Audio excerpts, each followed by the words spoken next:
Indonesian police are under pressure to investigate the country's former president Joko Widodo for corruption. This after an international non-profit organization of investigative journalists announced that Mr. Widodo was a finalist for 2024's Most Corrupt Person of the Year. The winning title ultimately went to former Syrian President Bashar al-Assad. Shani Bhavani with this report. Pusat Pelaporan dan Analisis Transaksi Keuangan atau PPATK menemukan 36,57% anggaran proyek PSN diduga dipakai untuk kepentingan pribadi. Kepala PPATK menyebut dana itu masuk ke ASN, politisi, serta pembelian aset. Sedangkan sekitar 36,67% diduga digunakan untuk pembangunan yang tidak digunakan untuk pembangunan proyek tersebut. Artinya ini digunakan untuk kepentingan pribadi. Kepala PPATK Ivan Yustia Vananda menyebut diduga ada 36,67% anggaran proyek strategis nasional atau PSN yang digunakan untuk kepentingan pribadi. Laporan itu berasal dari 1.847 laporan transaksi keuangan mencurigakan Januari hingga November 2023. Uang itu diduga masuk ke kantong ASN, politikus, serta pembelian untuk aset dan investasi.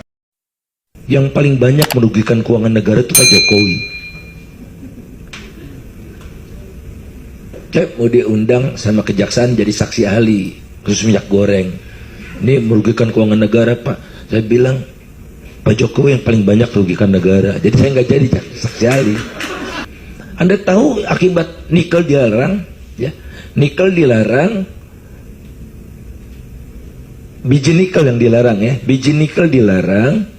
95% biji nikel itu dipakai untuk perusahaan Cina. Dikasih harga, kan gak ada harganya. Harganya di Shanghai $80. Pemerintah resmi menetapkan buat Cina itu $34. 95% produknya diekspor ke Cina. Bebas bayar pajak 30 tahun. Tolol itu namanya. Perkarakan saya, silakan Pak Jokowi. Ini saya udah bilang kemana-mana. Bahkan sudah di sidang kabinet terataskan tuh omongan saya itu. Tapi masih dipidatokan lagi.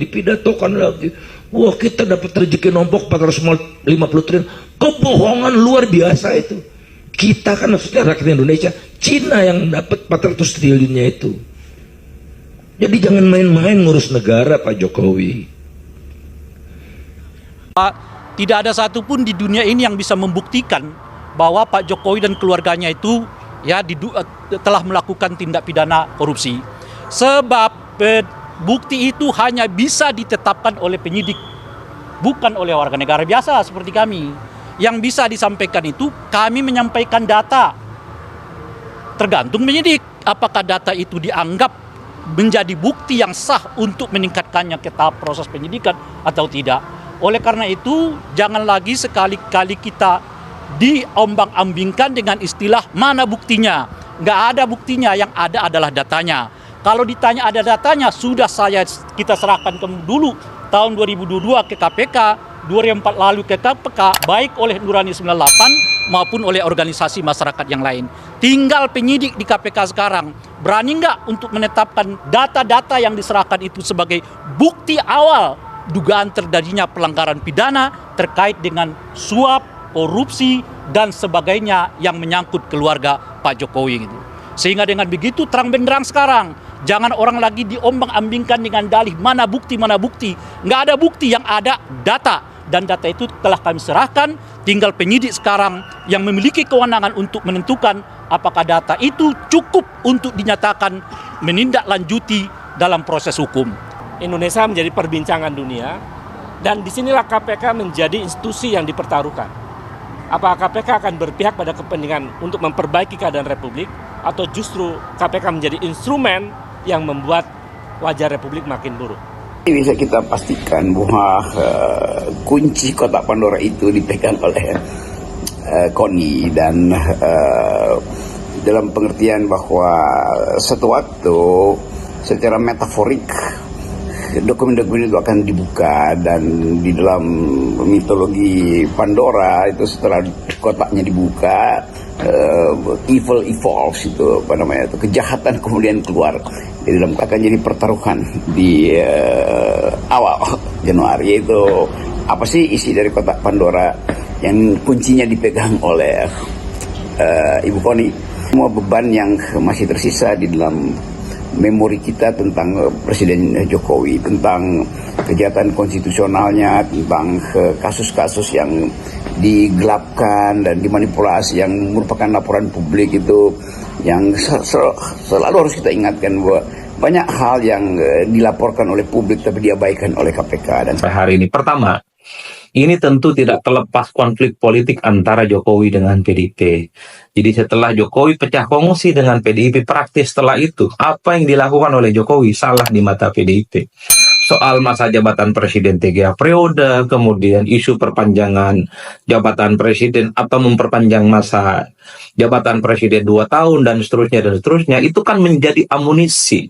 Bagaimana kemudian Jokowi dinilai juga ambisius untuk melanggengkan kekuasaan kekeluargaan politiknya.